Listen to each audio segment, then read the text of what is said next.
My name is Jim, and I'm an economic officer in the Foreign Service. I remember that early on, during the first year that I was here, I was actually put in charge of negotiating a staffing agreement for the new Terrorist Threat Integration Center, which was a new center that integrates all of the terrorist threats that come in from all the different agencies. And it was very interesting work. And then a year later, I was in Sao Paulo, Brazil, and I was taking the chairman of the Senate Finance Committee to a sugar plantation to see how ethanol was made. Then a year later, I was in a classroom in Arlington, Virginia, and I was learning Mandarin Chinese, which had always been a dream of mine. A year later, I was in Shanghai, China, and I was speaking Spanish to a group of Puerto Rican counterfeiters who had been selling, trying to pass off fake dollars.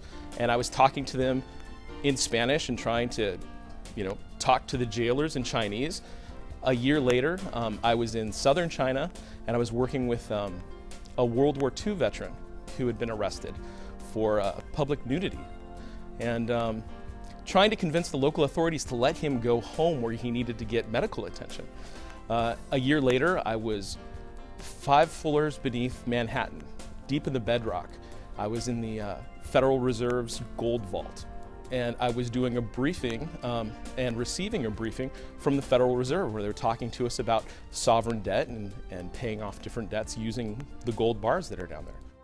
I'm the only college graduate in a family of firefighters, and I was really inspired by my father's heroic public service, and I knew that when I grew up I wanted to do a job or have a career that involved public service, but also involved adventure, and growing up in Las Vegas, I'd see all of these foreign tourists coming in and visiting my city, and I remember as a small kid looking at them and wondering, why are they coming to my town, and what is it like where they're from? And I always wanted to know what it would be like to really see where they were from. I frequently have to explain to my friends and family from back home what it is I do and why it's important. And as an economic officer, what we do is we formulate and then implement U.S. economic foreign policy. When we work at the embassies overseas, right, or in the consulates abroad, we're really implementing the foreign policy that's been made here in Washington. We're the people that are taking it to the foreign government and telling them what it is that they do good, what it is that they need to change, and how we can help them improve. I met my wife in law school. My wife is also a Foreign Service officer. We're a tandem couple. That's what they call it when 2 Foreign Service officers are married. They call us a tandem couple. They move us around together, and we're stationed together, and we're able to kind of have our own careers in the same place and move around together. And we decided in law school we didn't want to be practicing attorneys.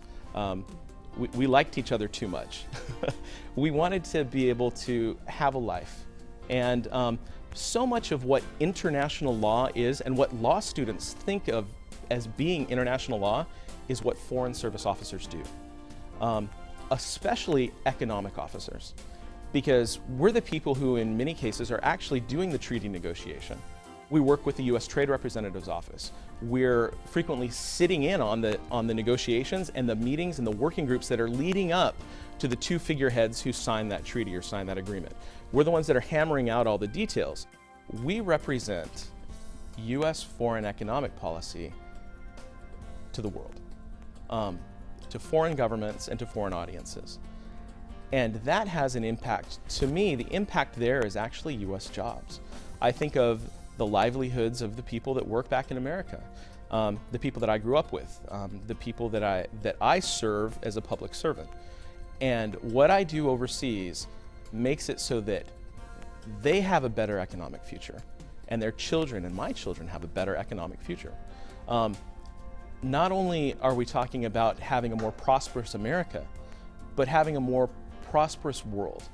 It's something that the people back at home in America, they need that voice. They need somebody to tell the world that the U.S. stands for prosperity, and not just American prosperity, but world prosperity.